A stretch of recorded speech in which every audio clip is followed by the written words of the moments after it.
Magandang araw po. Welcome po sa unang kabanata ng Kaparokya Mo, ang pinakabagong podcast sa internet. Ako po si Kuya Carlos.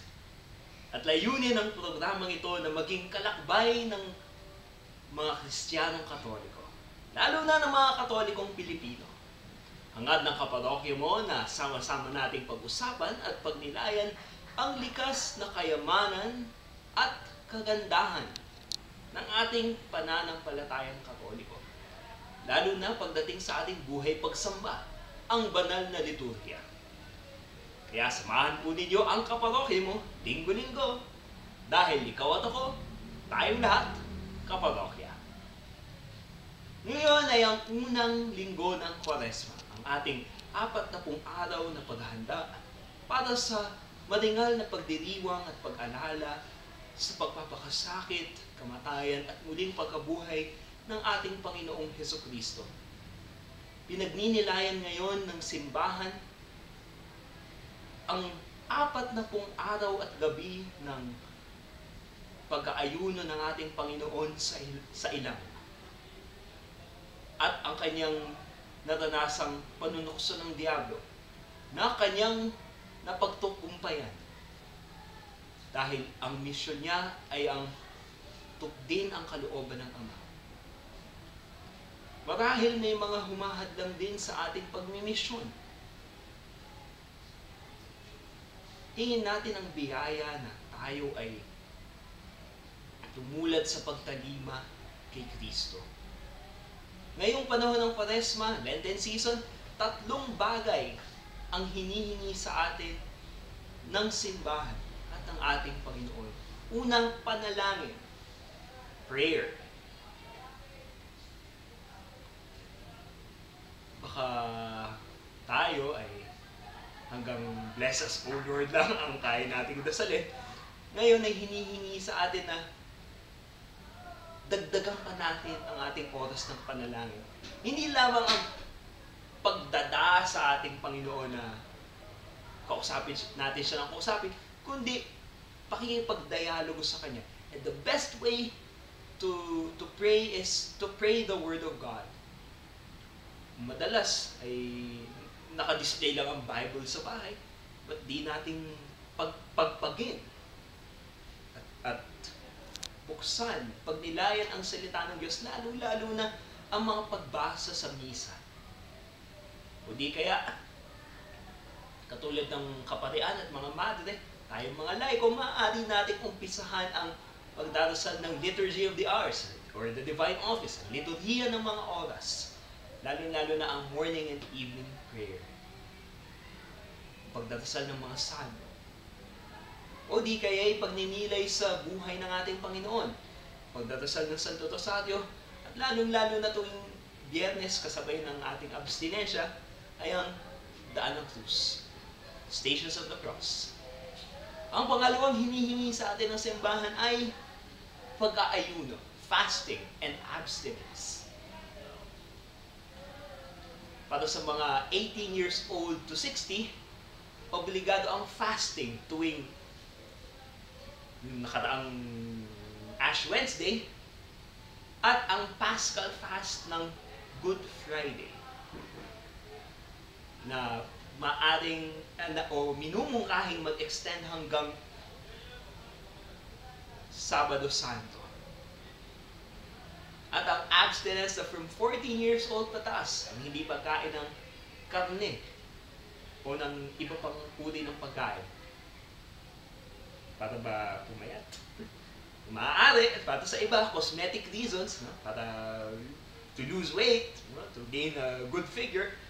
Pero itong pag-aayuno, kasabay ng panalangin, ito ay tutungo sa ating pangatlong tungkulin. Almsgiving, kawang gawa. Madalas ay give me this, give me that. Why don't we give ang mga naipon natin at maaaring ibigay natin sa mga nangangailangan, either direkta na nakita lamang ng Diyos at nakikita ng inyong sarili, ng inyong beneficiary, o di kaya sa pamamagitan ng mga outreach program ng simbahan. Sa mga scholars, sa mga livelihood project, sa pagbibigay ng trabaho, at ganyan din sa medical assistance, sa mga free clinic. Ito ay panahon ng kawang gawa. At ang tatlong ito ay ang ating gabay sa ating pagmimisyon bilang mga Kristiyano upang sumamba sa Diyos at upang ipamahagi ang pagmamahal ng Diyos sa ating kapwa.